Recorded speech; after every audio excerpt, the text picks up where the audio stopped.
Bien, entonces, ahora sí damos comienzo oficialmente a nuestro seminario que va a ser grabado gracias a la aprobación de Javier.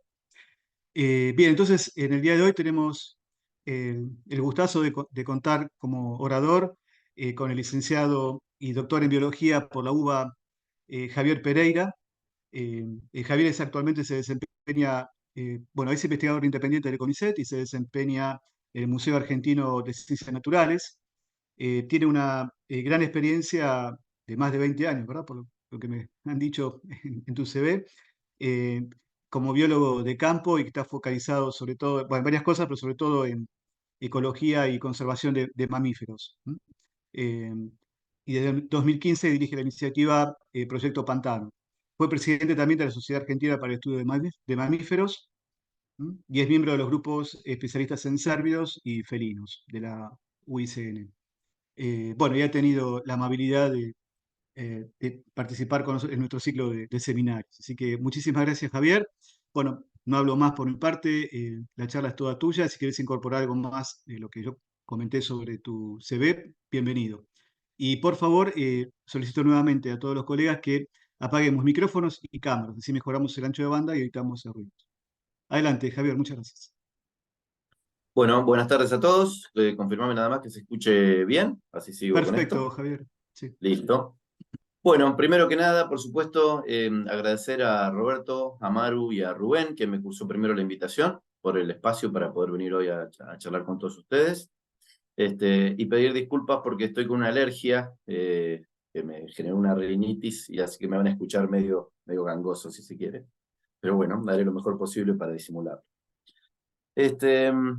Voy a pasar a compartir pantalla, así me puedo ir acompañando de imágenes, que me parece que es más interesante que la charla, que la sola charla. ¿Ahí se está escuchando? ¿Y se está viendo, perdón, en pantalla completa? Sí, perfecto, Javier. Adelante, se escucha y se ve muy bien. Perfecto. Bueno, lo que les propongo, si quieren, es que en la medida que voy hablando, si lo podemos hacer lo más familiar, si se quiere, posible. Pantano como herramienta de desarrollo local en el delta argentino. Gracias por ver el título. No, los pantanos como herramienta de desarrollo local en el delta del Paraná. Vos como miembro de... Bueno. Alberto, tenés abierto el micrófono. Ah, discúlpame. Gracias, Alberto. Bueno, yo les vengo a hablar hoy de una iniciativa que se llama Proyecto Pantano, que pusimos en marcha en el año 2014, y lo que busca es la conservación en realidad de la biodiversidad del delta del Paraná, pero utilizando al ciervo de los pantanos como una especie bandera, y para eso nos proponemos poner en valor al ciervo de los pantanos y convertirlo en una herramienta para el desarrollo local en este precioso humedal. Nuestra misión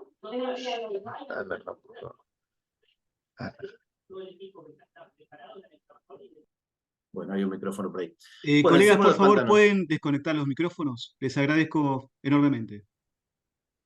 Perdón, yo les iba a decir que si en algún momento hay algo de la charla que creen que se podría haber mejorado con alguna pregunta o lo que fuera, interrumpan sin ningún problema. Así lo vamos haciendo más ida y de vuelta. Bueno, presentamos a nuestra especie emblema, el ciervo de los pantanos, el cérvido más imponente de Sudamérica, una especie que llega a pesar unos 150 kilos para el caso de los machos. Es un emblema natural de todos los humedales de Sudamérica, ¿no? Otrora extendido desde el sur del Amazonas hasta el delta del Paraná. Hoy en día su distribución se redujo en más de un 60% y queda solamente en algunos humedales particulares. Sin embargo, es una especie sí restringida a hábitat de humedal, tiene adaptaciones casualmente a los hábitats de humedal. Es una especie con un gran valor ecológico, por ejemplo, se trata de un mega herbívoro que puede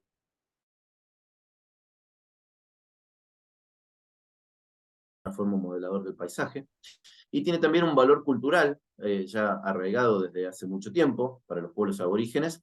Era no solo un importante fuente de carne, sino también de elementos para hacer utensilios, como las astas, por ejemplo, o para vestirse, o para armar las tonderías, ¿no? Como que utilizaban los cueros. Por ser una especie tan carismática, se puede utilizar desde la conservación como una herramienta y convertirse en una bandera en proyectos de conservación, que es un poco lo que tratamos de hacer nosotros desde el Proyecto Pantano, y los que les vengo a comentar en el día de hoy.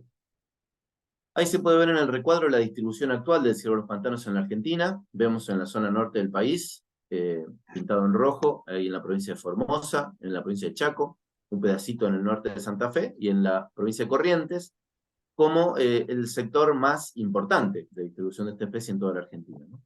Y si nos vamos un poquito más hacia el sur, unos 600 kilómetros hacia el sur, tenemos una manchita roja también ahí en el delta del Paraná, que está ampliado más ahí abajo.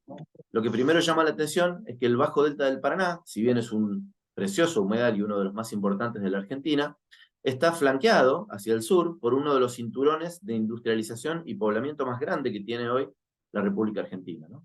Nada más y nada menos que el corredor que une La Plata con Rosario, y todo ese lugar con toda la industrialización y movimiento de personas y hábitat, digamos, para casi 14 millones de personas, que por supuesto lo tenemos que ver como una presión permanente hacia lo que es el delta del Paraná, ¿no? Tanta gente, tanta industria, no solo en términos de contaminación, ahí llegan todos los residuos de fábricas, sino también por toda la necesidad de esparcimiento, que está permanentemente buscando zonas hacia las que expandirse, y el delta está ahí por ser un humedal tan impresionante para eso, pero también para poblamiento, para construcción de barrios y un montón de otras cuestiones, ¿no? Todas esas amenazas que pujan sobre el ciervo de los pantanos y sobre el resto de la biodiversidad del delta, no es menor hacia adentro del delta. Si uno tiene la posibilidad de viajar hacia adentro del delta, nota que no es el Amazonas o un lugar absolutamente conservado donde la biodiversidad puede vivir, sino que también se dan un montón de otras actividades productivas a las que la biodiversidad se tiene que adaptar o presar. Básicamente, la principal actividad que existe hoy en el delta del Paraná es la plantación con forestales, básicamente sauce, álamo y en menor escala el mimbre, y los emprendimientos forestales, que hay de distintos tipos dentro del delta, desde emprendimientos, pequeños emprendimientos familiares hasta grandes empresas multinacionales haciendo forestación ahí, generan por supuesto un disturbio en el paisaje al que las especies se deben acomodar. Desde hace un tiempo un poco más cercano se empezó también a introducir bastante ganadería corrida desde la llanura pampeana y desde otros sistemas por el tema del avance de la soja, que también se empezó a instalar y se empezó a producir dentro del delta. Y después, por supuesto, actividades turísticas que hacen que muchas personas visiten de alguna u otra forma todas esas zonas del delta. Ante tanto avance de las personas, tantas actividades productivas y tanto disturbio que hay sobre el delta del Paraná, la pregunta es cómo conservamos a monumentos tan impresionantes como este ciervo de los pantanos en ese contexto, ¿no? Ahí es donde surge Proyecto Pantano, que en realidad no viene a crear algo nuevo, sino que viene a colectar iniciativas de conservación, algunas focalizadas en el ciervo de los pantanos, que ya se venían haciendo desde antes, pero en el año 2014 se crea este proyecto en sí, con el objetivo básico de unir lo que es toda la producción, básicamente la producción forestal del delta del Paraná, con la conservación de la biodiversidad, para buscar algunas alternativas para amigar esas dos líneas, que en principio parecerían muy distintas, pero que bien trabajadas pueden no serlo, utilizando al ciervo de los pantanos como una bandera dentro de esa iniciativa de conservación. Hoy en día, el Proyecto Pantano está compuesto por dos organizaciones del Estado, como es el CONICET y el INTA, algunas organizaciones no gubernamentales, como la Asociación para la Conservación y Estudio de la Naturaleza y el CEIBA, el Centro de Investigaciones del Bosque Atlántico, y nuclea también a unos cuantos profesionales independientes que no pertenecen a ninguna de estas instituciones, pero que también aportan expertise desde sus propios campos, como puede ser periodistas, fotógrafos, educadores ambientales y otros. Bueno, hay un montón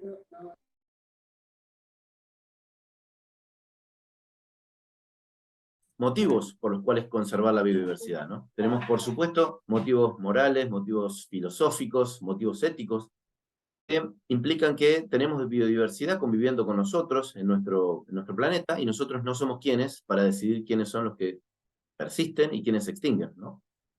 Todos esos motivos a muchos de nosotros nos bastan para poder conservar la biodiversidad, y porque sencillamente nos gusta compartir el planeta con ellos, más allá de todos los servicios que pueden darle a los seres humanos.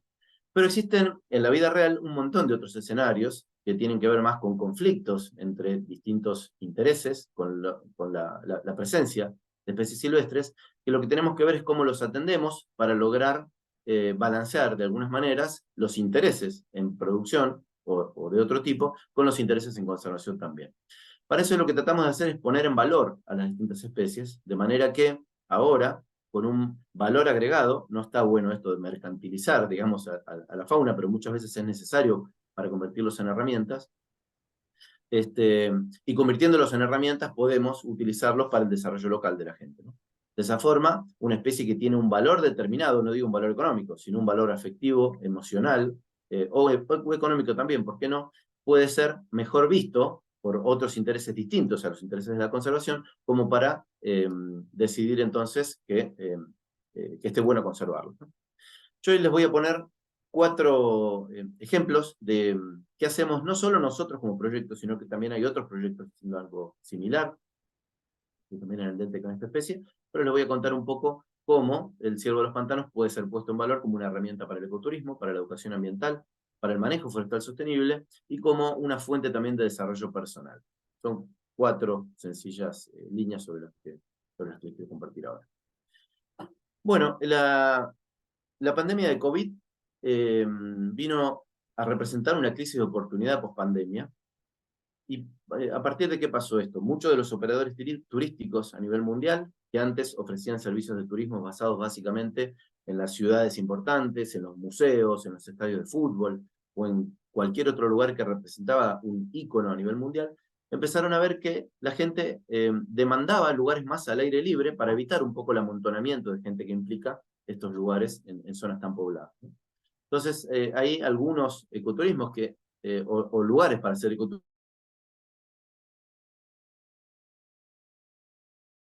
turístico, y otros que no se conocían o no se utilizaban como lugares para hacer ecoturismo, comenzaron a ser demandados también de parte de la gente que buscaba ese contacto en la naturaleza, ¿no?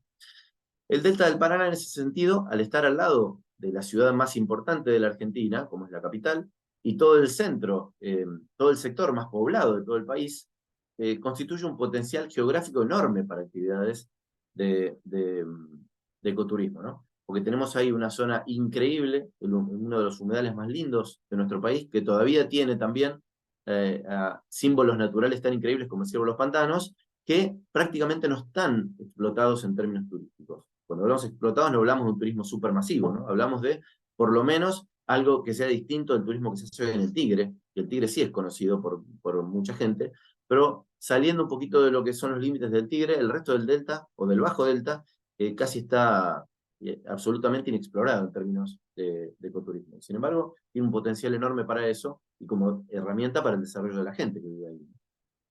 En ese sentido, el ciervo de los pantanos puede representar un ícono que motorice este plan regional de turismo, y ya se está trabajando en eso, no solo desde el proyecto que yo represento en este momento, sino también desde otras instituciones como por ejemplo el municipio de Campana, la Administración de Parques Nacionales o la Fundación Humedales, que están trabajando en cuestiones de ecoturismo también aquí en el Delta. En ese sentido, el ciervo de los pantanos tiene una fuerte imagen y un carisma muy importante como para poder ser la bandera de este plan regional de turismo, y de esa manera poder nuclear un montón de emprendimientos familiares que hoy de alguna manera u otra han ido intentando establecer, por ejemplo, cabañas, armar glampings y armar distintos, pensando en que en algún momento se va a dar esa explosión de turismo en el Delta, ¿no? Tenemos también otra gente interesada en ofrecer servicios de transporte fluvial. Hoy al Delta es imposible pensar que se puede ingresar solamente por tierra cuando hay tantos lugares tan espectaculares para explotar desde el punto de vista turístico que tienen que ver con el agua misma, ¿no? El propio río Paraná de Las Palmas, el río Paraná, o el mismo río de la Plata, ¿no? Hoy existe un gran potencial y se están alineando muchos planetas, para decirlo de alguna forma, para que el turismo pueda generar una oportunidad de desarrollo para muchas personas. Hay algunos emprendimientos muy lindos que ya funcionan desde hace un tiempo, como los Pecanes, algunos un poco más nuevos, como Casablanca. Quise elegir estos ejemplos sencillamente porque son ejemplos que realmente merecen la pena ser visitados y ser parte de cualquier iniciativa de ecoturismo que podamos hacer hoy en el Delta. Como parte de este plan turístico para el Delta, en el año 2018 hubo un impacto muy fuerte también para para empezar a reconocer el delta y para empezar a poner al ciervo de los pantanos como esa especie que puede encabezar un plan. Parque Nacional Ciervo de los Pantanos. Hasta ese momento, esa área era la Reserva Natural Otamendi, que ya estaba bajo la órbita de la Administración de Parques Nacionales, pero no tenía la máxima figura de conservación que se le podía dar. Había cuestiones de jurisdicción de la tierra que también hacían más complicado todo esto.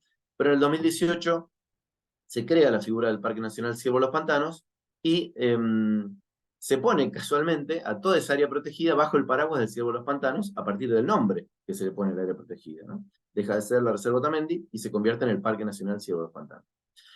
Eso generó un montón de expectativas y un montón de preguntas en la gente local, que hasta ese momento no conocía que era el Ciervo de los Pantanos, no tenía ni idea de que había un ciervo por la zona de Campana o en el Delta, y eso ocurre porque mucha de la gente que vive a orillas del río Paraná, a orillas del río Paraná Las Palmas, nunca incluso tuvo la oportunidad de cruzar ese río y conocer el Delta hacia adentro, ¿no? Entonces, por supuesto, al estar tan subvalorado todo lo que son esos humedales del Delta, en términos de conocimiento, en términos de turismo, la posibilidad de que exista hoy un parque nacional que se llame Ciervo de los Pantanos movilizó a un montón de personas a decir, a ver, ¿qué es lo que tenemos hoy acá en la zona? ¿Un ciervo de los pantanos? ¿Qué es el ciervo de los pantanos? ¿Dónde vive? ¿De qué se trata? ¿Realmente hay un ciervo acá en esta zona? Y todo eso hizo que aumente un montón en la población local, Escobar, Campana, Zárate, Tigre, el conocimiento sobre esta especie, y eso se vio no solamente cuando uno habla con distintas personas en los distintos lugares, sino también en las escuelas. Muchas escuelas empezaron a hacer trabajos basados en el ciervo de los pantanos para llevar a los chicos a conocer todo ese mundo de este mamífero que ahora se abría por completo porque hasta antes no se conocía, ¿no? Eso también es parte de empezar a poner en valor a un territorio y empezar a poner en valor a una especie. En términos comerciales, este ciervo ya se conocía, y de hecho, cuando uno tiene un símbolo que tiene una potencialidad fuerte de representar una marca, en términos de marketing, esos símbolos se utilizan mucho como marcas para asociar distintos emprendimientos o distintos productos con alguna especie que tiene el carisma para llamar la atención de las personas, ¿no? El Ciervo de los Pantanos ya desde hace un tiempo figura, por ejemplo, como el logo del Sofitel, un hotel 5 estrellas ubicado en la localidad de Campana, pero también es la marca o la imagen de marca de algunos emprendimientos un poco más chicos, como algunos viveros forestales, o como se puede ver ahí abajo a la izquierda, de un gin. El Ciervo de los Pantanos tiene su propio gin local, que además es muy bueno, lo recomiendo para quienes no lo hayan probado todavía, pero también tenemos a nuestra maravilla natural ahí como marca de un gin Ciervo de los Pantanos. Recientemente, algunos emprendimientos inmobiliarios también se han amparado en el ciervo para poner a sus emprendimientos Ciervo de Otamendi, por ejemplo. Ciervo de Otamendi se llama un nuevo loteo que está viendo ahí cerca de Otamendi, que bueno, vieron en el Ciervo de los Pantanos una imagen muy poderosa como para convertirlos en su marca, ¿no? Estos son solo algunos ejemplos, pero hay otros tantos ejemplos de emprendimientos o productos que utilizan el Ciervo de los Pantanos como su marca, y esto también tiene que ver con poner en valor una especie, ¿no? Si hay una especie que en todos lados se la está permanentemente aludiendo, es la cara visible de un montón de productos, eso habla de que en terreno también hay algo que está generando ese imán que es favorable también a la conservación, y que por supuesto nos habla también de un potencial como desafío, porque perder también a una especie que es marca, que es producto, y que está tan arraigada en un territorio, tiene también un importante efecto, ¿no? Porque estamos extinguiendo una especie que se nos iría también del folclore popular, si se quiere. Bueno, la segunda pata que yo les quería contar tiene que ver con educación ambiental. Por lo menos yo cuando era chico, y sé que muchas personas también compartirán conmigo esta visión, nosotros teníamos la posibilidad de abrir los manuales, el famoso manual Capeluz y unos cuantos que creo que todavía siguen existiendo, y lo que hacíamos era leer sobre maravillosas historias sobre los elefantes africanos y las jirafas y los osos polares, ¿no? Y eso nos hizo que de alguna forma no podamos, desde chiquitos, tener acceso y conocimiento de las especies con las que compartimos el territorio, algo básico como aquellos pájaros que escuchás cantar cuando estás en el jardín de tu casa. Eso básicamente no se utilizaba en términos de educación ambiental hasta hace bastante tiempo. Esa postura afortunadamente ha ido cambiando, a partir de mucho trabajo, por supuesto, pero el Ciervo de los Pantanos seguía sin tener cuentos o distintas historietas o lo que fuera, con lo cual los chicos pudieran trabajar con esta especie y empezar a internalizarla como parte de su paisaje. Viendo esa falencia, con el equipo educativo del Proyecto Pantano comenzamos a trabajar en el diseño de material específico del ciervo de los pantanos y del ciervo de los pantanos en el delta del Paraná, para que no solamente la especie, sino también la interacción con el paisaje del delta sea lo que los chicos empezaran a utilizar en los distintos colegios. Ese material fue presentado a las jefaturas distritales de todos los departamentos que tienen ciervo de los pantanos en el delta, esto es Zárate, Campana, Escobar, Tigre y San Fernando. Fue presentado a las jefaturas distritales para que se autorice su utilización como parte de la currícula oficial de los establecimientos de isla, ¿no? Luego de ser aprobados, estos materiales fueron entregados a todos los chicos y los chicos comenzaron a trabajar en el Delta y en las escuelas aledañas también con material exclusivamente hablando del ciervo de los pantanos y del Delta, y dejar de utilizar materiales que a lo mejor hablaban sobre el elefante y sobre la jirafa, animales que quizá nunca en su vida estos chicos iban a ver, ¿no? Lo interesante de todo este material es que tratamos de hacerlo transversal, de manera que todas las distintas materias que abarcaban los chicos tuvieran de alguna forma alguna relación con el ciervo de los pantanos. A la hora de hablar de literatura, había cuentos para leer, en los cuales se contaba historias sobre el ciervo. En matemáticas se podrían hacer ejercicios también derivados de cuántos ciervos se podrían esconder dentro de un humedal, o cómo crecen las astas con las distintas puntas. Y practicar de esa forma un montón de habilidades y de conocimientos, y ir generando en los chicos ese conocimiento que se va adquiriendo en la escuela, ¿no? Pero al trabajar sobre eso estábamos haciendo también un refuerzo de algo que creemos necesariamente y muy importante, y tiene que ver con la identidad de los chicos de la isla. Muchos de estos chicos, cuando van a trabajar en las escuelas, a la escuela, en estos lugares, atraviesan pajonales, atraviesan forestaciones, tienen la posibilidad de cruzarse con el carpincho, con el ciervo de los pantanos, y ahora, al estar viéndolos como parte del material con el que estudian en la escuela, sienten esa familiaridad de sentirse también casi como en su casa al leer estas cosas, y eso facilita también toda la tarea de aprendizaje, ¿no? Y toda la adquisición de conocimientos que hay que hacer a partir de eso. Entonces, de esa forma trabajamos en que los chicos puedan recibir una educación con la currícula formal, trabajando también sobre cuestiones de la identidad del ser isleño y por qué es tan lindo y tan importante el hecho de vivir en la isla. Y quisimos reforzar esto también con algo, con un trabajo específico que hicimos con el equipo de educación, que salió muy bien, que fue juntar escuelas del Delta del Paraná con escuelas de otro lado, que sean lo más lejanas posibles, para que los chicos pudieran interactuar también. Piensen que hay muchos de los chicos que viven en la isla, en el Delta, que ni siquiera han salido nunca del Delta. Hay muchos que no conocen ni siquiera las grandes ciudades, ¿no? De hecho, que algunos ni siquiera tienen luz en la casa. Y podíamos juntar entonces a muchos de esos chicos, hablar con chicos del noroeste, por ejemplo, o con chicos de Ushuaia, y hablar de la nieve, y hablar de la imponencia del ciervo de los pantanos, y muchos de estos chicos entonces se maravillaban al decir cómo algo que para ellos es natural, que lo ven todo el tiempo, en otros lugares les parecía tan raro y tan maravilloso. Pero eso generó también de que el chico se ubique dentro de, los chicos se ubiquen dentro de lo que es su paisaje, y valoren mucho más eso que tienen, porque desde afuera le están diciendo también que eso es una belleza lo que están viendo, ¿no? El hecho de poder salir a la escuela y cruzarse con un ciervo de los pantanos, al hablar con otros chicos, como otro de los intercambios que hicimos con chicos de La Boca, ellos no, por supuesto que es totalmente distinta la experiencia, ¿no? De ir entre colectivos, que poder ir a tu escuela y cruzarte con un ciervo de los pantanos. Eso también generó bastante en los chicos y los hizo crecer mucho el interés por estudiar con estos materiales, y para nosotros fue muy provechoso. Más allá de todo el trabajo que hicimos en las escuelas de isla, trabajamos también en otros eventos educativos por fuera del ámbito de las escuelas de isla, por ejemplo, en la Noche de los Museos, en algunos eventos organizados por algunas organizaciones ambientalistas, de manera de poder también llevar el mensaje de lo que se trabajaba en la isla, de lo que se trabajaba en el Delta y del ciervo de los pantanos, hacia otros lugares por fuera. Pero siempre tratamos de hacer eso en lugares que sí tenían algún tipo de influencia sobre el delta del Paraná, de manera que cuando los colegios podían planificar visitas o lo que fuera, también les sirviera todo este material con el que nosotros hablábamos. Para generar todo este trabajo educativo, hicimos un montón de materiales que se pueden ver ahí. Hay, por ejemplo, rompecabezas, hay títeres de dedo, hay distintas prendas para disfrazarse, hay un montón de cosas que viajaban usualmente a muchas de las escuelas en canastitos, como el que se puede ver ahí abajo.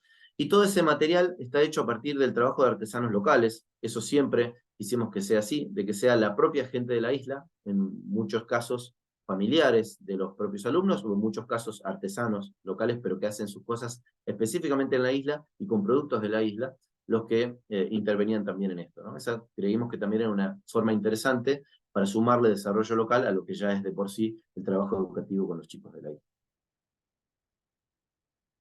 Bueno, yendo al tercer punto, queríamos también ver cómo mejoramos el manejo forestal de la isla, y ahí es un poco más complicado porque es muy heterogéneo también todo el abanico de productores que hay. Como yo les decía hoy al principio, hay desde emprendimientos que son familiares hasta multinacionales de producción forestal. Entonces, ¿cómo hacemos ahí para tratar de poner en valor el ciervo de los pantanos? Una de las cosas que se nos ocurrió, que les voy a contar ahora, tiene que ver con reconocimientos públicos a productores que hayan hecho acciones que consideramos favorables para la conservación de la naturaleza en los predios que ellos manejan. En muchos casos, el hecho de manejar correctamente el agua, o poder hacer acciones de restauración, o poder mejorar las prácticas de producción, o incluso tratar de disminuir la cacería furtiva dentro de sus predios, ya provocaban efectos sobre esas de esos predios, en los cuales se podía ver una mejora en la presencia de biodiversidad, por ejemplo, ¿no? Esas iniciativas que tenían que ver muchas veces con un esfuerzo extra de los productores para tratar de mejorar esas producciones, necesitaban de alguna forma ser ambientalistas, sino también de la propia comunidad de productores en las que se enmarcan esos productores, ¿no? Entonces fuimos a la fiesta del isleño, una fiesta que reconoce la identidad isleña y el orgullo de ser isleño. Están todos estos productores, muchos de los productores del Bajo Delta, y hicimos ahí los reconocimientos públicos que queríamos hacer. ¿Eso qué implica? Darle un diploma a algunos de los productores que elegimos para ese año. Esta fiesta particular fue del año 2023, no, del 2022, si no me equivoco. Y hacer un reconocimiento público en el escenario delante de todo el resto de sus colegas, digamos, de producción. Y eso es muy interesante porque mostrarle a una persona que hay un montón de otras personas que valoran lo que hacen, que reconocen lo que hacen y que están muy de acuerdo con las prácticas que utiliza, genera de alguna forma un contagio en otros productores forestales, cosa que hemos visto, y sobre todo pone también muy en valor el trabajo de esa persona frente a su familia, porque una cosa es entregarle un diploma en un contexto de trabajo que no tiene nada que ver, y otra cosa es hacer este tipo de reconocimientos en un lugar donde están sus propios hijos, viendo cómo sus padres, su padre o su madre, cualquiera de los dos, porque eran, por supuesto, tanto hombres como mujeres las reconocidas, son reconocidos frente al público y son aplaudidos por sus propios compañeros de trabajo, ¿no?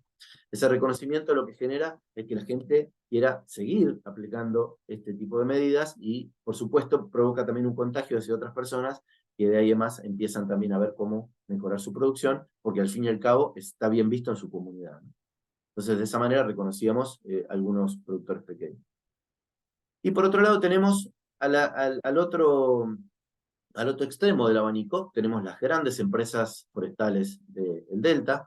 Les voy a contar el caso de una en particular, que es la empresa Arauco, una empresa de capitales chilenos, que tiene un predio en el Delta, en el Bajo Delta, que se llama el Oasis, que tiene más de 10.000 hectáreas, que lo que tiene este predio es, desde hace mucho tiempo, una población muy importante de ciervos de los pantanos. Se conoce, todavía no se estudió bien cuál es, mejor dicho, hay algunos indicios del por qué. Existen muchos ciervos de los pantanos dentro de ese predio en particular, y posiblemente debido al manejo que se hace, a la heterogeneidad que tiene de hábitat ese predio en particular, y a la prohibición de la cacería que existe ahí adentro. Esto hace que la población de ciervos de los pantanos que habita ahí adentro funcione como una fuente de individuos hacia el resto de los predios que están en cercanía, y para utilizar un término técnico, funciona como una especie de dinámica de fuentes y sumideros, donde el excedente de nacimientos que ocurre dentro de este predio permite repoblar un montón de otros predios donde la cacería hace que la supervivencia de esos animales sea más baja y por ende mantener la población a nivel regional. Ese rol tan importante que tiene para la conservación del ciervo de los pantanos en el delta fue lo que utilizamos para poner en valor el ciervo en el contexto productivo de esa multinacional, ¿no? En el año 2020, la certificadora forestal FSC sacó un sistema nuevo, puso en práctica, de hecho, un sistema nuevo de certificación forestal que se llama Certificación por Servicios del Ecosistema, que lo que hace es certificar específicamente aquellos predios que muestren que tienen un impacto significativo sobre la conservación de la biodiversidad, sobre el secuestro y almacenamiento de carbono, sobre la conservación del suelo, por ejemplo, o sobre la conservación de cuencas hidrográficas. Por ejemplo, un predio productivo que tiene adentro el nacimiento de un río que brinda aguas abajo a una ciudad, si demuestra que esa cabecera de agua está bien conservada y no contaminada, puede acceder a este tipo de certificación. En este caso, por lo que les conté recién, lo que les habíamos mostrado es que el ciervo de los pantanos, dentro de ese predio, tiene un rol de fuente que permanece, cuya permanencia es clave para la permanencia de la especie a nivel de toda la región esa del Bajo Delta del Paraná, ¿no? Entonces cumplía con el requisito principal que tenía este nuevo certificado de FSC, y le sugerimos a la empresa entonces que aplique a este certificado y le dimos las herramientas desde el punto de vista técnico para que pueda aplicar a esta certificación, ¿no? En el año 2019, FSC aprobó todos esos pliegos de certificación y finalmente el predio, el Oasis, se convirtió en el 8º predio a nivel mundial en obtener este estándar de certificación que reconoce la conservación de servicios del ecosistema, ¿no? Acceder a nuevos mercados, mejorar los precios y mejorar también su imagen a partir de la responsabilidad social empresaria que ellos tienen hacia afuera también, ¿no? ¿Qué ganamos nosotros con esto? Lo interesante no es solamente que Arauco pudo certificar ese predio, sino que con una frecuencia de 5 años, el predio tiene que revalidar esa certificación. Y una cosa es haber ganado y haber podido salir a decir que eran la 8ª empresa a nivel mundial en obtener ese certificado, y otra cosa muy distinta sería que a los 5 años mostrar que se le cayó ese certificado por no haber podido mantener el objetivo de conservación que aplicaban y que les había dado como fruto obtener esa certificación, ¿no? Eso en términos empresarios tiene un impacto bastante fuerte en términos de ventas, en términos de imagen, que esta empresa no quiere, por supuesto, perder. Entonces, ¿qué pasó a partir de eso? Se incrementaron y mejoraron mucho los controles de cacería furtiva que se estaban dando hoy en el predio. Se empezaron a emplear también mejores prácticas productivas para tratar de hacerlas compatibles siempre con el mantenimiento de la biodiversidad. Acá hablamos del ciervo de los pantanos, pero recordemos que estamos considerando a toda la naturaleza como paraguas, ¿no?, debajo del ciervo de los pantanos. La empresa invirtió también bastante en investigación científica y monitoreo de la población de ciervos. De hecho, se han podido hacer nuevos monitoreos con drones y aplicar otra tecnología que hasta ese momento no habíamos podido hacerlo. Y empezó a trabajar también en restauración de bosque nativo en algunos módulos experimentales que le permitirían mejorar también el manejo ambiental de este predio en particular. Como un spoiler, digamos, a todo esto, este año la empresa tiene que revalidar esa certificación. El indicador que había utilizado era la densidad de ciervo de los pantanos que tenía en el predio, y luego de 5 años de la primera estimación, los números de base, digamos, que obtuvimos de densidad de ciervo de los pantanos, el ciervo de los pantanos muestra una tendencia creciente de su población, una tendencia significativa de crecimiento de su población, lo que implica que dentro del predio esta población está saludable y continúa siendo fuente de individuos hacia los predios vecinos, donde sí se da unos niveles de cacería furtiva realmente alarmantes.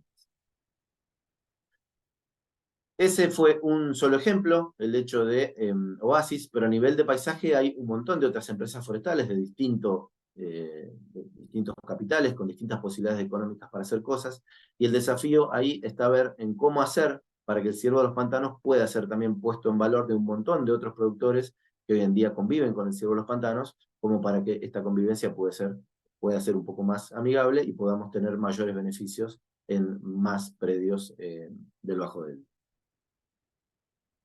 Bueno, y finalmente, venimos viendo horario, sí, 35.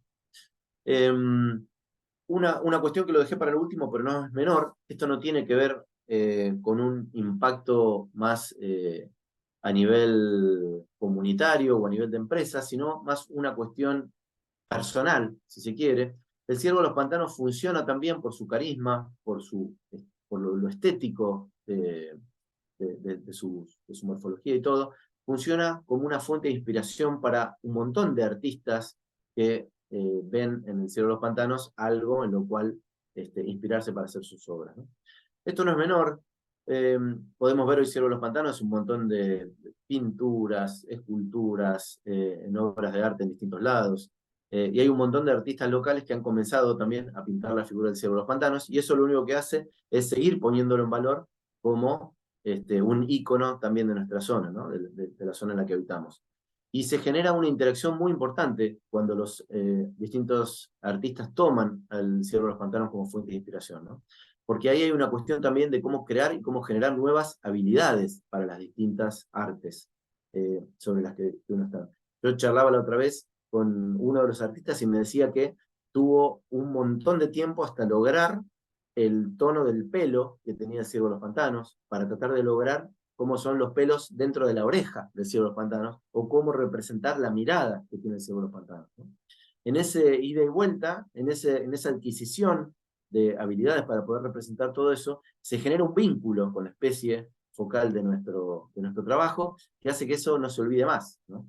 Entonces, el hecho de tener tantos artistas trabajando sobre esta especie en particular hace que haya toda una comunidad de artistas hoy que están más empapados en las necesidades del Ciervo de los Pantanos y que, por supuesto, aspiran también a que esta especie sea conservada como corresponde, ¿no?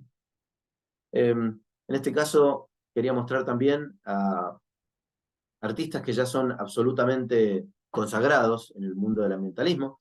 Ahí a la izquierda está José María Muñoz, haciendo una pintura de un Ciervo de los Pantanos, que luego nos donó como premio para un concurso de estudiantes. Por supuesto que para los chicos haber recibido una obra de arte de un artista consagrado fue un plus impresionante, ¿no? Y ahí hay una ida y vuelta que tuvo que ver también con José María, viendo cómo hacer para representar lo mejor posible esa especie, y después todo también el hecho de la transferencia de un artista consagrado a una escuela que vivía en el medio del delta del Paraná, de una obra de un artista consagrado, ¿no? Todo eso también sigue hablando de que el Ciervo de los Pantanos puede movilizar cosas como esa.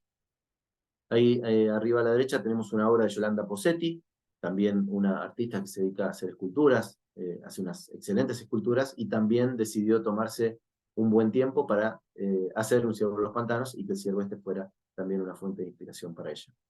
Y ahí abajo se ve una fotografía de Joaquín Giorso.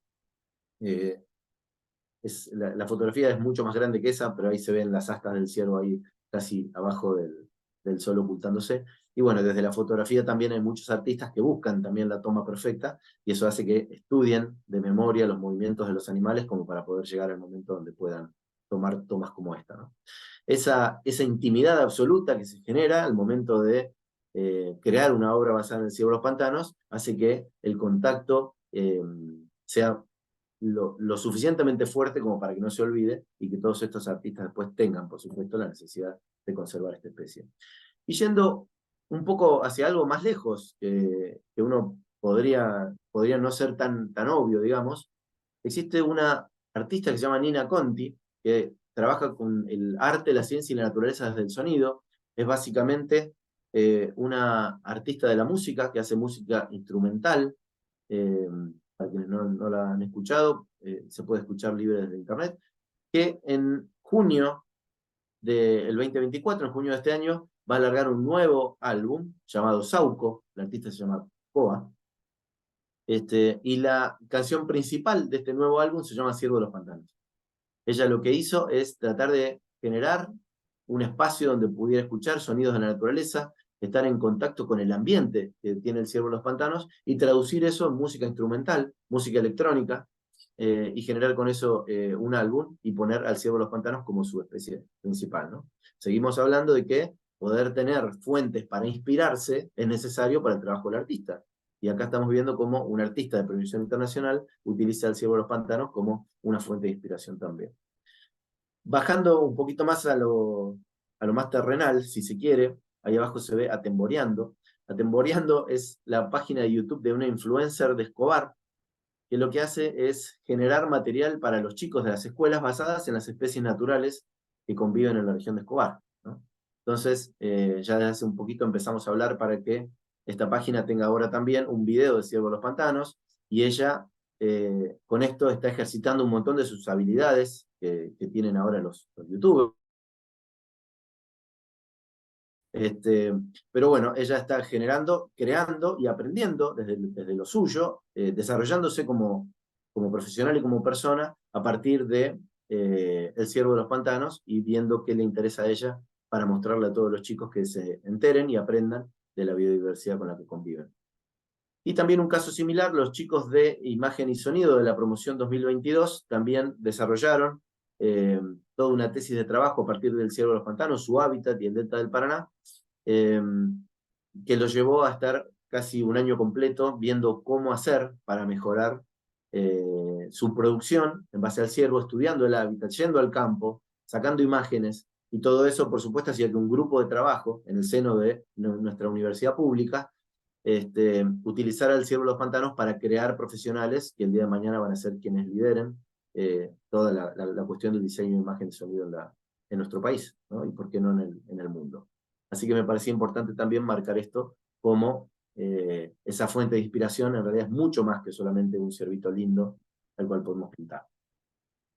El objetivo final que tenemos nosotros como conservacionistas y como Proyecto Pantano tiene que ver con esto, con generar un espacio en el cual la naturaleza pueda seguir desarrollándose como lo ha venido haciendo desde hace años, con ese ciervo de los pantanos como ese emblema de los humedales de los humedales del delta del Paraná, pero en una matriz donde hoy el ser humano está extrayendo los recursos que necesita para sus actividades diarias, ¿no? Madera, papel, pulpa de celulosa, aglomerados, un montón de cosas que tenemos prácticamente de uso diario y que se producen en lugares como esos, ¿no? Entonces, buscándole alternativas como para generar este involucramiento de todos los actores del territorio con la conservación de los recursos, podemos generar paisajes donde todo esto sea compatible y podamos empezar a hablar de la verdadera sustentabilidad productiva y de un verdadero y hermoso vínculo entre los seres humanos y la hermosa naturaleza del delta del Paraná. Bueno, la quise hacer cortita, 45 minutos. De cualquier forma, si quieren, a partir de preguntas, de comentarios o lo que fuera, podemos seguir con esto. Les quería dejar nada más ahí las redes del Proyecto Pantano y nuestra página web, por cualquier cosa y cualquier intercambio que creen convenientes. Y bueno, y les agradezco por supuesto por el tiempo. Muchas gracias, Roberto. No sé cómo seguimos. Muchísimas gracias, Javier. Bueno, yo propongo ahora seguir con un fuerte aplauso, ¿no? Para Javier, que lo merece después de tan hermosa presentación, tan didáctica y bueno, tan inspiradora sobre todo, ¿no? Gracias, Javier.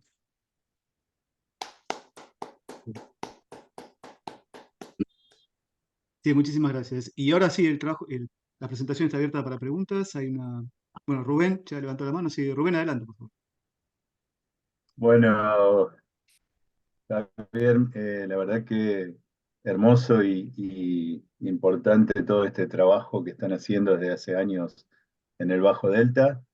Yo quiero destacar, porque no lo dijiste, pero para los que no te conocen tanto como los que te conocemos de hace años, que esto está basado en un importantísimo trabajo de investigación también, ¿no? Que hay mucha investigación por detrás que ha podido ser la base de todo esto que ustedes están proponiendo ahora para la conservación del ciervo en particular y toda esta interrelación con la comunidad isleña del Bajo Delta, sobre todo de la parte forestal, ¿no? Así que bueno, creo que es importante destacarlo porque esto tiene mucha investigación por detrás, investigación básica, y es importante destacarlo para que se tenga en cuenta que esto se llega a través de la investigación, ¿no? Yo te quiero hacer una consulta, más que todo por algo que mencionaste, respecto al tema de, bueno, sabemos que Arauco es una potencia económica, ¿no? O sea, tiene predios en otros lugares del país, en el exterior, etcétera. O sea, es una empresa que tiene una capacidad económica gigante y eso le permite cierta facilidad, por ejemplo, en la certificación esta que contaste que hizo ahora.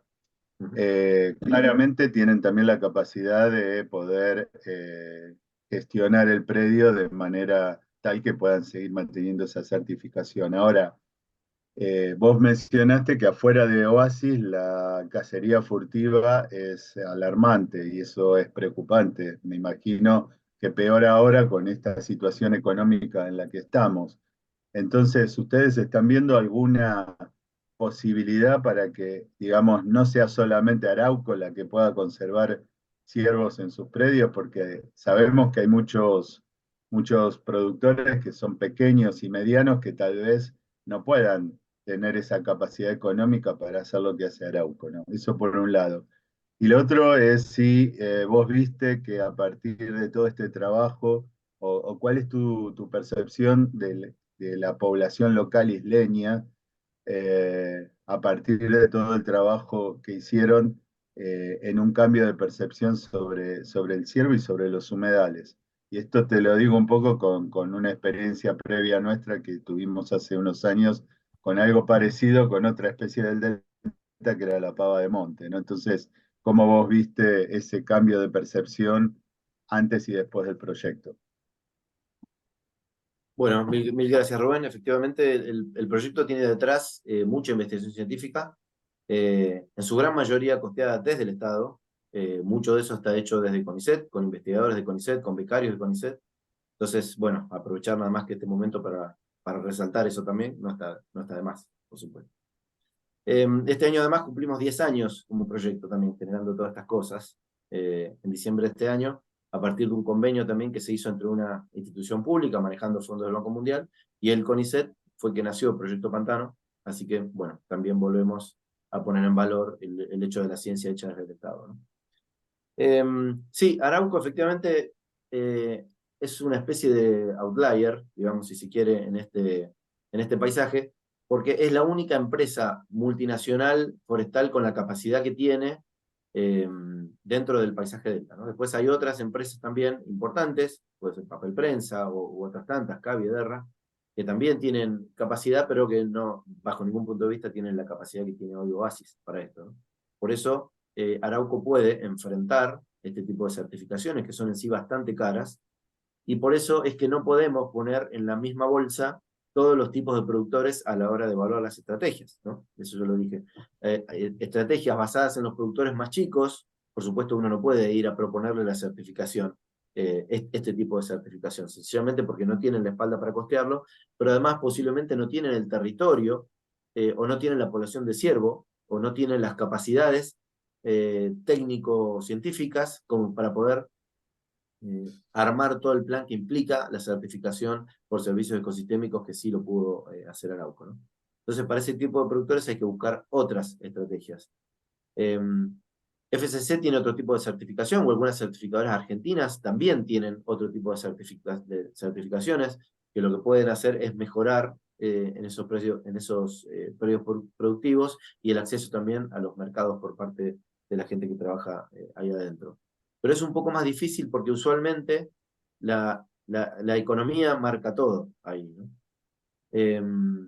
Uno puede ir con planes para ver cómo hacer para mejorar justo un lugar específico, porque ahí los ciervos están ganando en hábitat, ganando en alimentación o lo que fuera, y desde la empresa se baja la, la noción de que justo esas zonas hay que volver a forestarlas con otra especie forestal o lo que fuera, y es muy difícil pelear contra ese tipo de cosas, digamos, ¿no? Cuando las empresas bajan desde arriba un plan de trabajo y un plan de acción, por más que eso vaya en contra de lo que uno viene trabajando con los locales ahí en el territorio, eso es bastante difícil de acceder.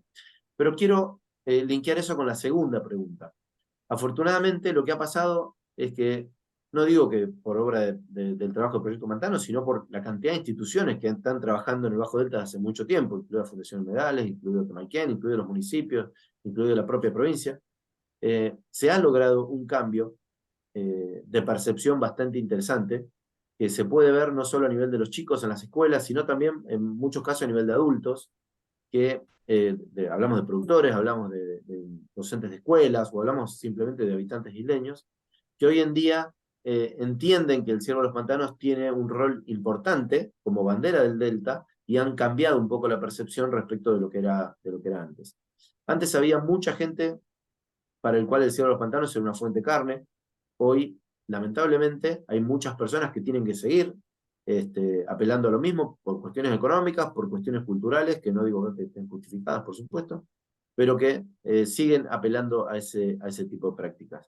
Pero lo que yo creo es importante es que también había en el otro extremo un montón de personas que bregaban por la conservación, digamos, del Ciervo de los Pantanos y para mantener esos símbolos del Delta del Paraná.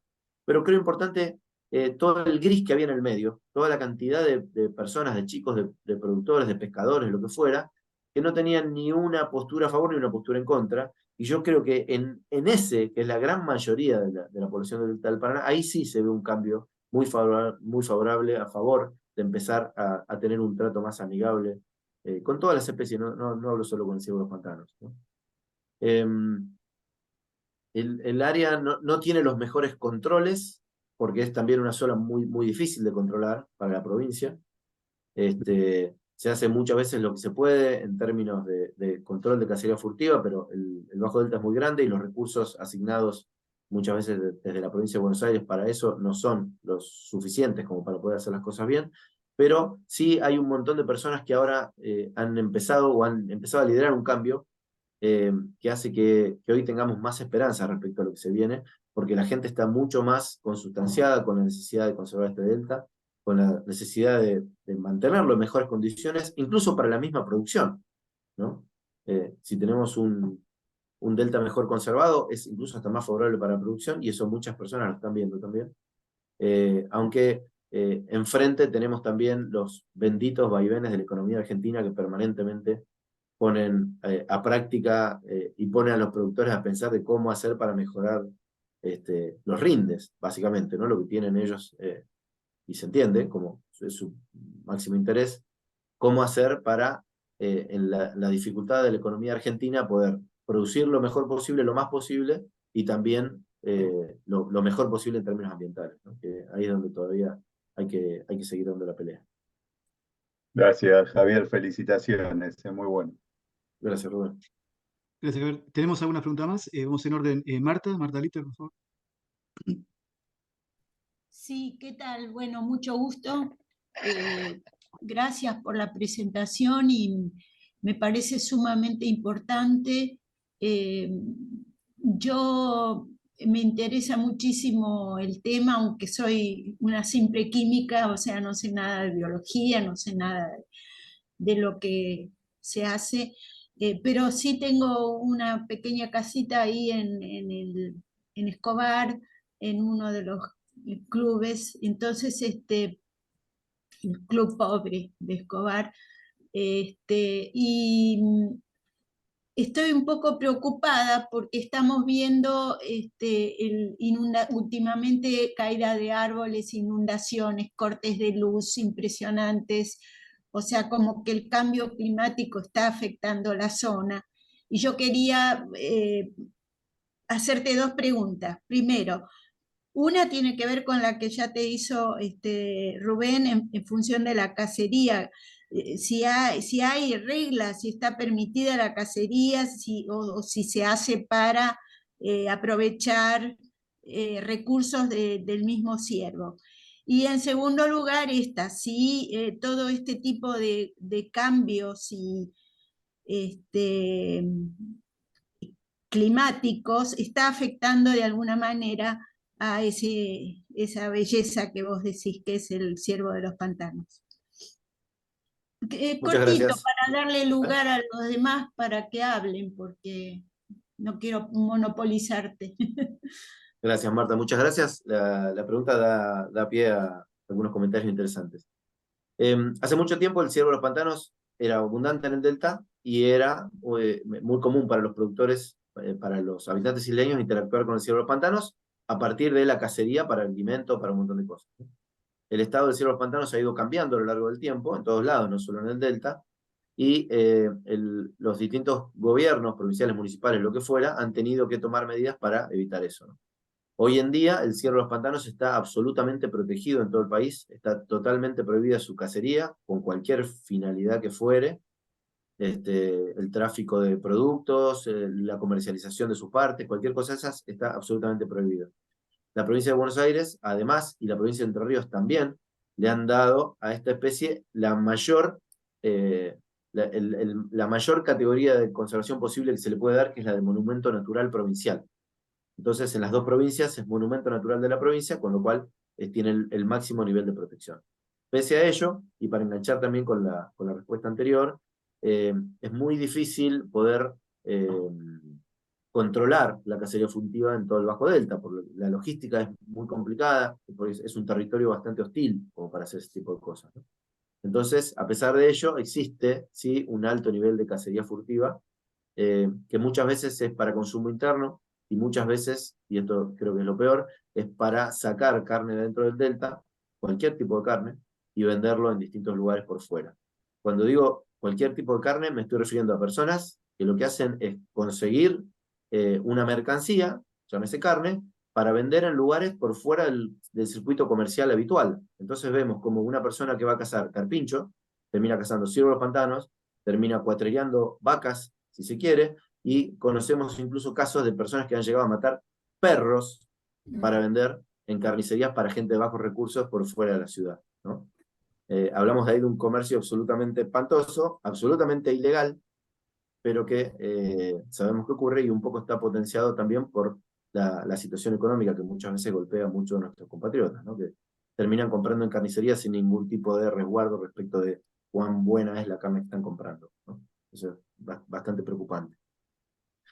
Y respecto del cambio climático, lo que consultabas, lo que se ve a partir del cambio climático es que están cambiando mucho los regímenes de inundaciones extraordinarias que tenía el Bajo Delta. Antes era un poco más frecuente, cada 10, 15, 12 años, teníamos una inundación extraordinaria que llenaba de agua el delta del Paraná, que estaba ahí un tiempo y después se retiraba. Eso, por supuesto, generaba todo un disturbio enorme en todas las actividades productivas del delta, pero también obligaban a que las distintas especies tuvieran que buscar alternativas para tapear el temporal, si se quiere, ¿no? A ver cómo escaparse. Lo que ocurre en la última fue en el 2016, antes había ocurrido una extraordinaria en el 97, la del 83 fue muy famosa, pero en el 2016 nosotros ya estábamos trabajando y pudimos ver qué ocurre con esta inundación extraordinaria en la población de ciervo de los pantanos, ¿no?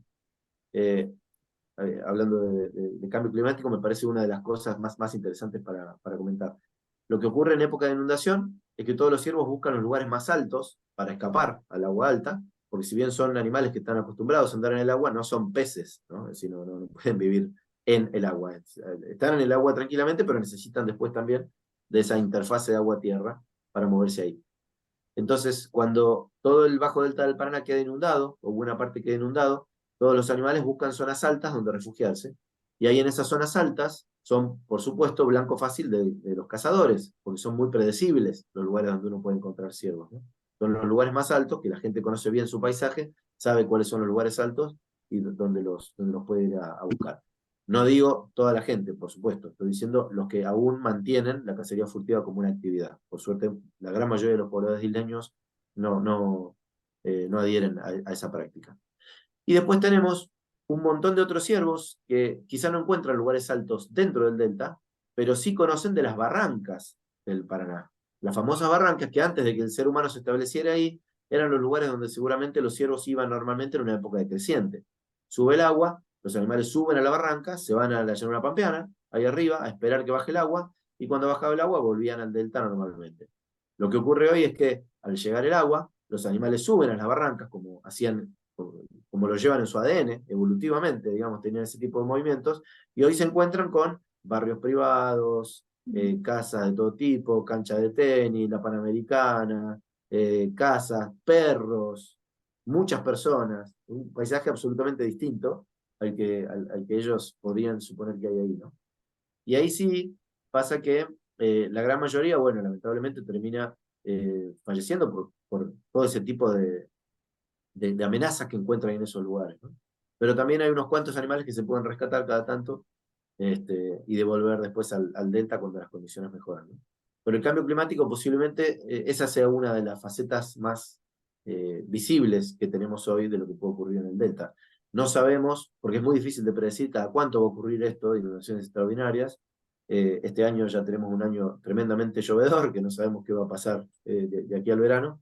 Y bueno, si esto llegase a hacerse más frecuente, el tema de las inundaciones, eso sería sin duda un problema grande para el ciego de los pantanos, porque cada una de estas inundaciones provoca altísima mortalidad para esta especie, ¿no?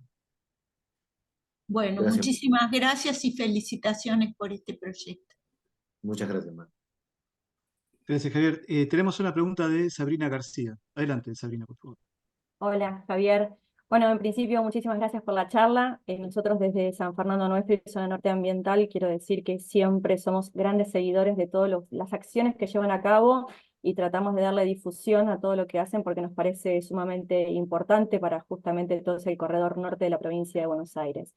Te iba a hacer algunas preguntas que ya las estuviste respondiendo, entonces voy a reformular. Digo, cuando vos hablás un poco sobre el cambio de paradigma en los isleños, en relación, digamos, isleños que antes comían ciervo al escabeche o habilitaban el espacio para la casa, eso ya más o menos lo pudiste responder. Digo, ¿cómo queda atrasado el Poder Judicial en cuanto a lo que es las penas, ¿no? Digamos, situaciones en donde se han decomisado a cazadores furtivos y en donde capaz que terminan pagando 10.000 pesos por una multa habiendo cazado 700 kilos de ciervo? Eso por un lado, y por el otro lado, cómo se puede pensar que no quede como algo voluntarista, ¿no? Y no lo digo mal, lo digo como el Estado, sin políticas públicas, si no acompaña y en un contexto en donde todo indicaría como que se cambia cierto patrón de protección ambiental, parecería que vamos camino a, no quiero ser negativa, pero parecería como que vamos a un camino a Argentina mucho más mercantilista. ¿Cómo se puede sostener el trabajo que vienen haciendo justamente para preservar esta biodiversidad que estás hablando? Sí, bueno, primero agradecerte enormemente lo que hace San Fernando Nuestro. Es un aliado impresionante. Cada vez que sacamos algún tipo de información o lo que fuera, lo replican inmediatamente y toda la población de San Fernando se entera a través de eso. Así que el rol que están teniendo como comunicadores para nuestro proyecto es fantástico. Así que eso aprovecho ahora para agradecerlo en público, algo que no siempre se puede hacer.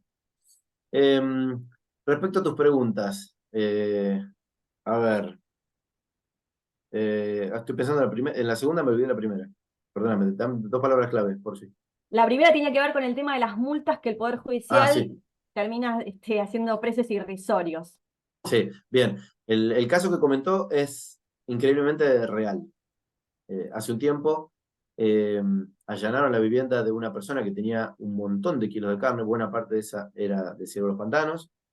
Se hizo un operativo impresionante entre la provincia, entre Nación, entre distintos organismos. Se logró decomisar todo eso y la justicia después puso una pena de 10.000 pesos, si no me equivoco, al cazador por todo lo que había intentado comercializar. Básicamente, una pena por haber matado un monumento natural de la provincia que no alcanzaba ni siquiera a cubrir el costo del tanque de nafta de la lancha para llegar al lugar donde se hizo el operativo. Así de irrisorio es. Pero no sé si me corresponde a mí ponerme ahora a hablar del rol que está teniendo el Poder Judicial en la Argentina en el último tiempo. Yo no quiero hacer política con esto para nada, no quiero entrar a hablar de esto, pero entendemos que no solamente con los animales está en deuda, creo que está en deuda con las propias personas que habitamos la Argentina, que necesitamos un sistema judicial mucho más fuerte, que pueda aplicar la Constitución Nacional y todas las leyes de manera adecuada. Lo que vemos con la vida silvestre es el reflejo, creo yo, de esa necesidad de mejorar nuestro sistema judicial. Es también un sistema que no está a la altura de las circunstancias hoy para evitar el problema de cacería furtiva de una especie que es monumento natural en todas las provincias, por lo menos en las 2 provincias en las que habita el delta del Paraná. ¿Qué esperamos para todo el resto de la biodiversidad, ¿no? Que a lo mejor no tengan ese grado de contención, no tengan el respaldo legal que sí tiene el ciervo de los pantanos, ¿qué podemos esperar de todo el resto de las especies que no lo tienen, ¿no? Y hablamos de especies, pero también podemos hablar de paisajes, podemos hablar de árboles, podemos hablar de interacciones ecológicas, un montón de cosas que hacen a la conservación en sí, que no son atendidas como deberían desde la justicia, ¿no?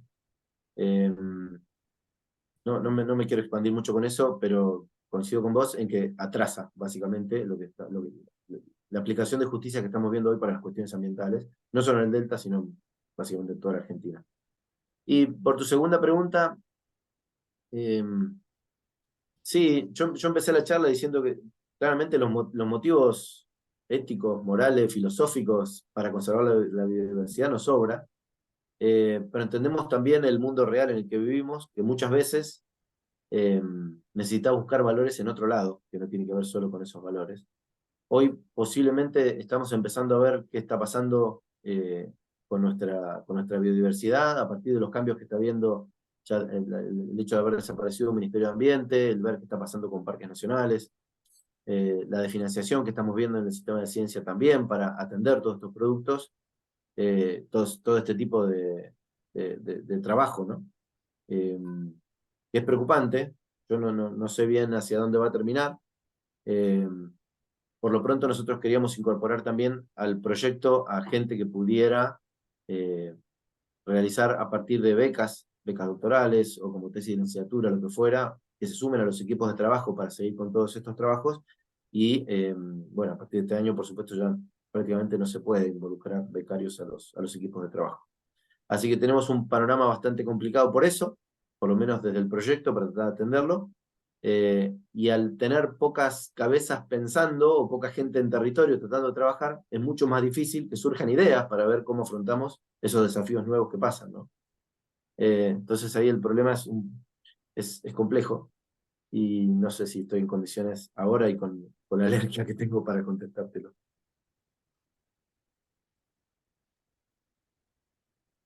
Gracias, Javier. Tenemos una pregunta más, 2 más. Lucía Mignoni, por favor, adelante.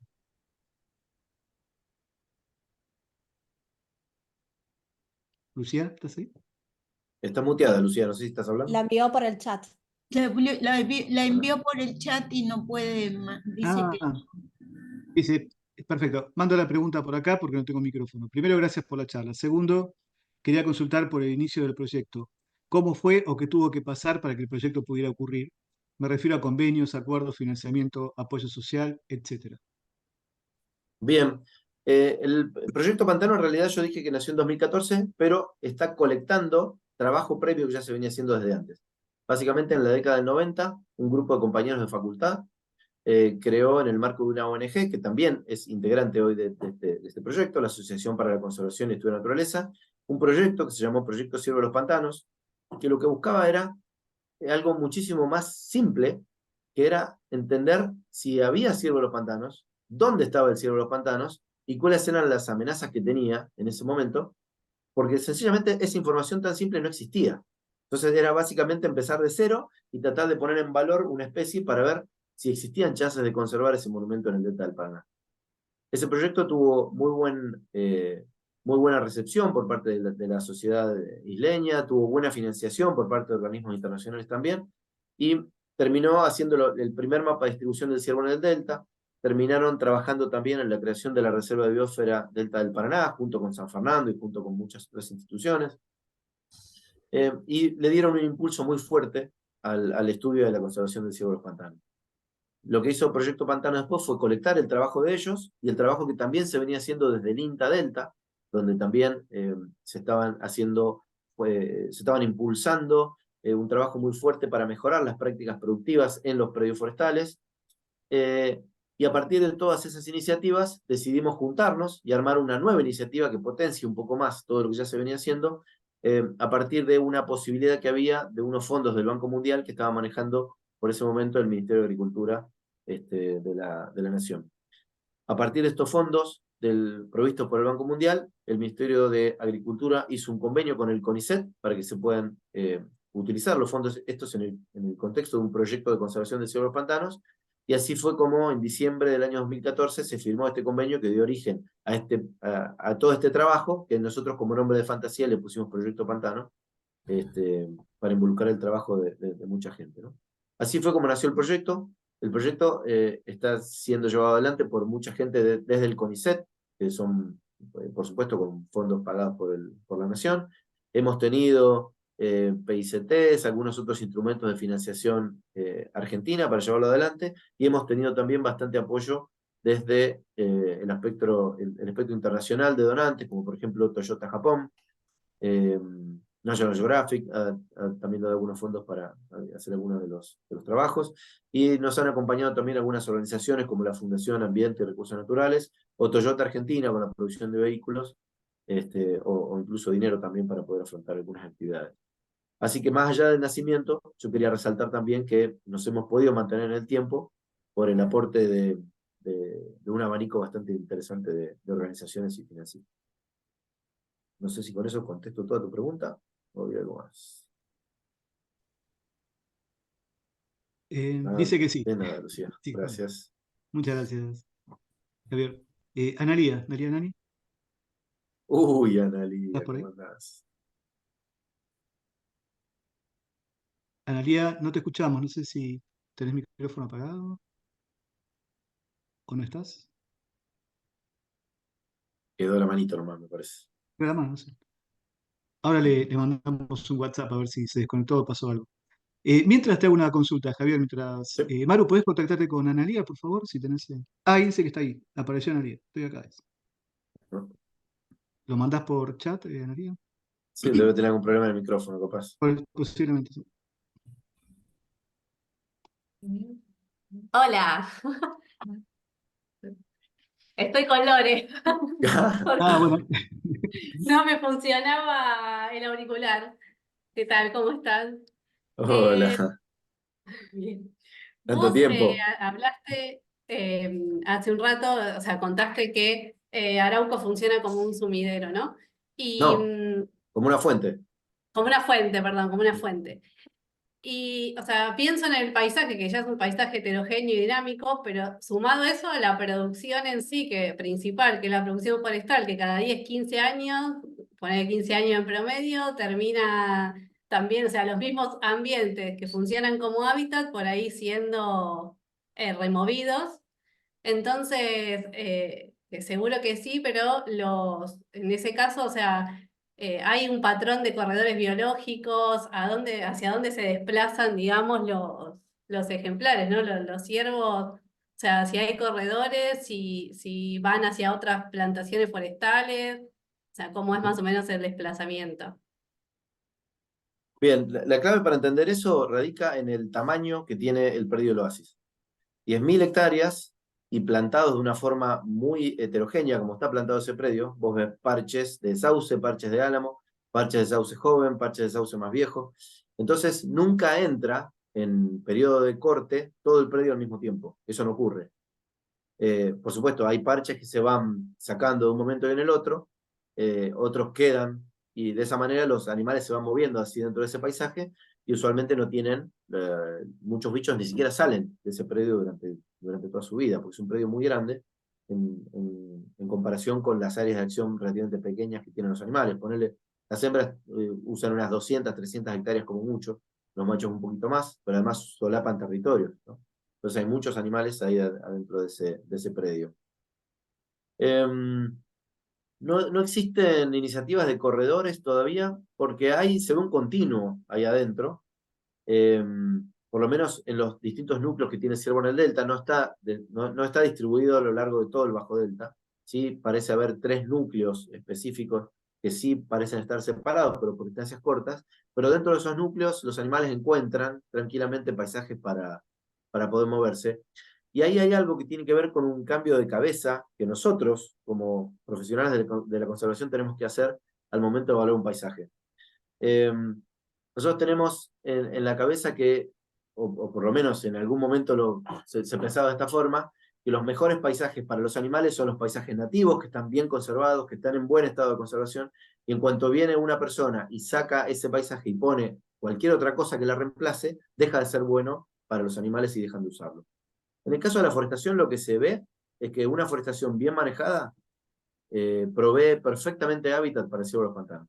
Esto implica una forestación que tenga buen sotobosque, eso permite buen desarrollo también de cobertura de alimentos para estos animales, y buen manejo del agua asociado a también esos lugares. Donde se da eso, el ciervo de los pantanos tranquilamente utiliza forestales sin ningún tipo de problema, e incluso si vos tenés un pajonal al lado, en todo su esplendor, y con el mejor estado de conservación, los ciervos se te van a la forestación.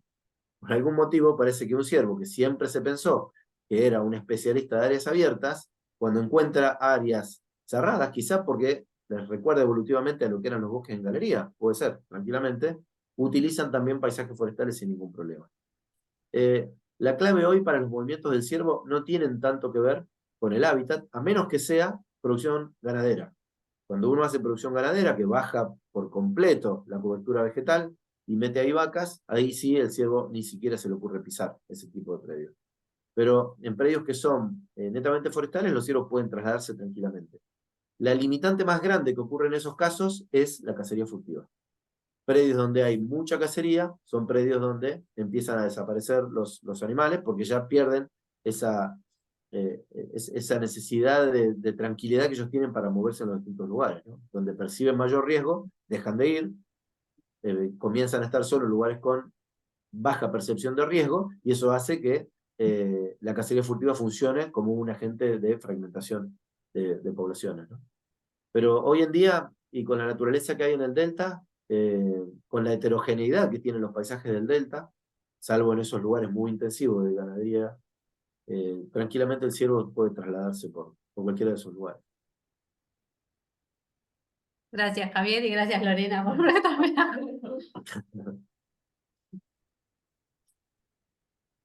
Muchas gracias, Javier.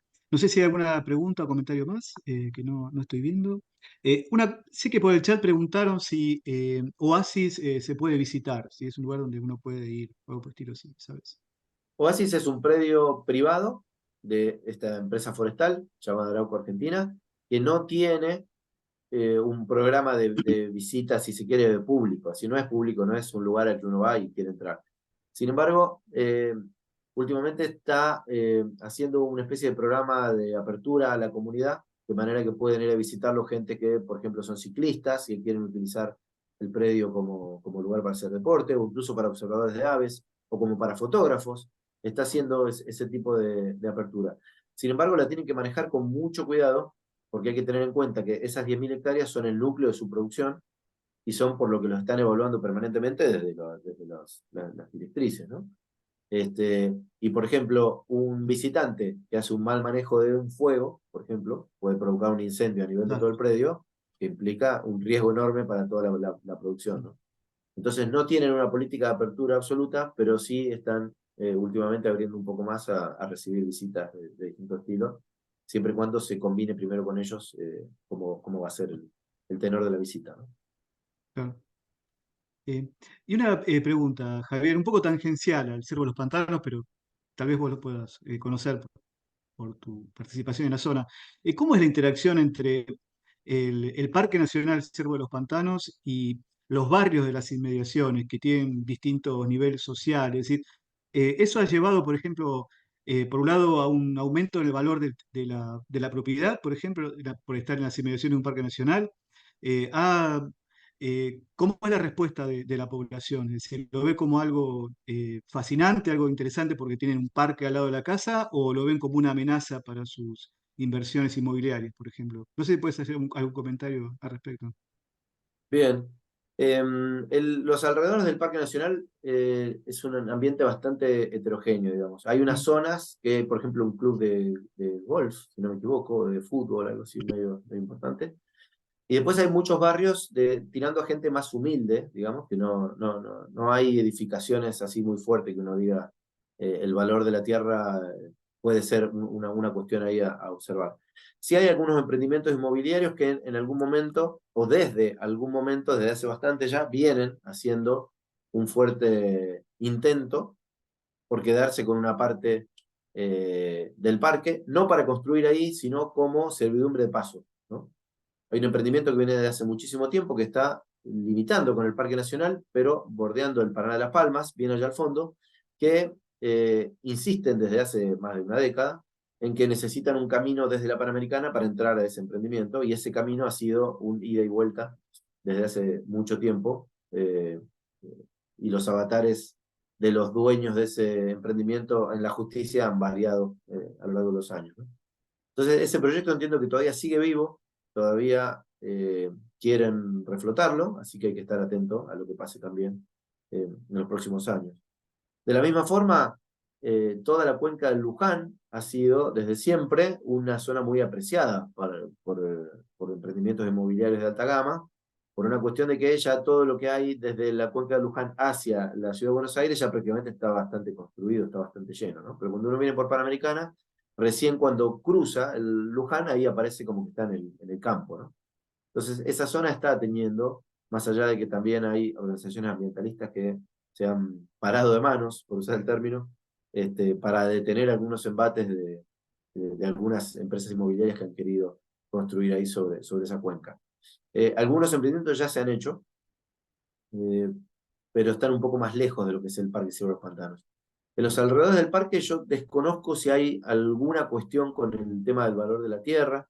Por lo pronto, desde el barrio de Otamendi, que es lo que bordea casi toda la zona del parque, no, entiendo que no hay una cuestión de una ambición ahí por tierras ahí, pero desconozco, quizá la hay. Y después otra de las tierras que bordean el parque se están dedicando hoy a ganadería, hay algunos pobladores que tienen ganadería, algunos incluso que han intrusado también el Parque Nacional con ganado, hay alguna que otra empresa forestal, pero entiendo que no son zonas que estén en el radar de empresas inmobiliarias para ese tipo de emprendimientos. Sí iba dirigido a eso, perdón Roberto, el tema de la consulta, a los grandes emprendimientos inmobiliarios, no sé si iba por ese lado. En parte sí, sí, en parte sí, justamente, un poco por ese lado y también, digamos, para mí las cercanías también, digamos, como porteños, digamos, son zonas que están un poquito más lejos, pero que al estar, suponte que yo, 20 minutos, 30 minutos de un parque nacional como ese, que tuve en su momento oportunidad de visitar, la verdad que es maravilloso, ¿no? Porque salí de tu casa prácticamente, para nosotros que para moverte acá por la ciudad haces 15 cuadras en media hora más o menos, poder tener un parque así cerca, no sé, lo veo como que es algo que aumenta el valor de la tierra, ¿no? No en el borde justamente, pero sí aunque sea un poquito más lejos. Pero sí, mi pregunta iba a eso, a ver cómo era el riesgo que corría el parque, ¿no? Frente a estos embates. Sí, Perdón, el emprendimiento que mencionaba Javier, Puerto que Palmas. claro, Puerto Palmas, hace unos años se vendía como viva en el medio de una reserva natural, me acuerdo. Sí, Porque exacto. literalmente está todo rodeado por el parque ahora. Ajá. Sí. Hubo otros emprendimientos que también quisieron sacar rédito de eso. Cuando se empezó a construir el Sofitel, por ejemplo, el hotel, uno de los eslogan que tenía, más allá de utilizar el ciervo como su marca, como ellos tenían el ciervo como marca, querían ofrecerle a sus visitantes la posibilidad de tener ciervo en los pantanos dentro de su predio. Entonces hicieron un pedido a la Administración de Parques Nacionales, o no me acuerdo quién fue, para que les dejen capturar algunos ciervos y llevarlos de mascota al predio de Sofitel. Por supuesto lo sacaron corriendo, cosa que me parece bien, pero bueno, se venden también con eso de estar enfrente del Parque Nacional para venderte la imagen de mirá qué lindo, estamos enfrente. Bueno. No, bueno, para visitar es un lugar precioso, ¿no? Porque uno parece que te metes ahí adentro y parece que estuvieras en la nada misma, ¿no? Y estás a 5 minutos de un desastre de Sí, gente. como bien decían en Parques Nacionales cuando se creó este parque, es el único parque nacional al que se puede llegar con la tarjeta SUBE, cosa que no es poca cosa. Lo que le está faltando hoy al Parque Nacional son las pasarelas que te lleven hasta las lagunas. Esa es posiblemente la parte más linda de toda una visita a la reserva. Y hoy, después de que los últimos fuegos rompieran todo lo que eran las pasarelas que estaban hechas de madera, había proyectos nuevos para concretar pasarelas nuevas hacia la laguna que todavía no se avanzaron. Y bueno, obviamente en lo inmediato no creo que se avancen tampoco. Pero que ese sería, sí, una parte linda del paseo que le falta Claro. hoy. Después toda la parte de la barranca, del mirador y todo eso sí es una belleza. y cada vez está viendo más chances desde el Mirador de la Barranca de ver ciervos los pantanos, algo que hace un tiempo era un milagro absoluto. Hoy hay muchos turistas que tienen la suerte de ir a sacarse la foto en la barranca y traerse una foto de un ciervo de los pantanos desde ahí arriba, cosa que es una maravilla. Qué lindo. Bárbaro. Bueno, no sé si hay más consultas, comentarios, creo que no. Así que entonces nos queda solamente agradecer a Javier. Muchísimas gracias, Javier, por tu tiempo y por tan hermosa charla. Un fuerte aplauso de parte de todos. Muchas gracias. Así que Gracias bárbaro. a ustedes. Sí, Y bueno, quedo a disposición, ahí están mis redes sociales, o las redes perfecto. sociales del proyecto, cualquier cosa, podemos comunicarnos por ahí, cualquier otra consulta ¿Cómo que no? surja de quien más, y por supuesto alguna visita al área, si alguna vez alguien quiere Perfecto. venir, ahí estamos a disposición. Encantadísimo, sí, seguro. Y por nuestro lado también, ¿no? Si algún día querés venir a visitarnos, pues yo te vamos a invitar seguramente para que vengas en persona, porque estos seminarios son siempre en formato virtuales, es la metodología que hemos acordado para estos seminarios, pero también tenemos otros que son presenciales, y ahí, bueno, nos permite tener una interacción más cercana. Así que en cualquier momento te, Perfecto, te invitamos y si pones un tiempito, charlamos en persona. Eh, perfecto, muchas bueno, gracias. muchas gracias. Y bueno, nos queda solamente agradecer a todos los que están por allá, del otro lado de la pantalla. Muchas gracias por estar. Y los invito para el próximo seminario que, bueno, el que tenemos asegurado es el 6 de junio, también es martes a las 13 horas virtual, que va a estar al cargo del doctor Martín Ansaldo del Instituto Antártico. Aún no tengo el tema exacto del que nos va a hablar, pero bueno, obviamente va a ser sobre las actividades de su equipo de investigación en la zona antártica y están, bueno, todos invitados para participar en el formato virtual el martes 6 de junio a las 13 horas también. Bueno, les agradezco y nos vemos próximamente. Espero que sigan todos muy bien.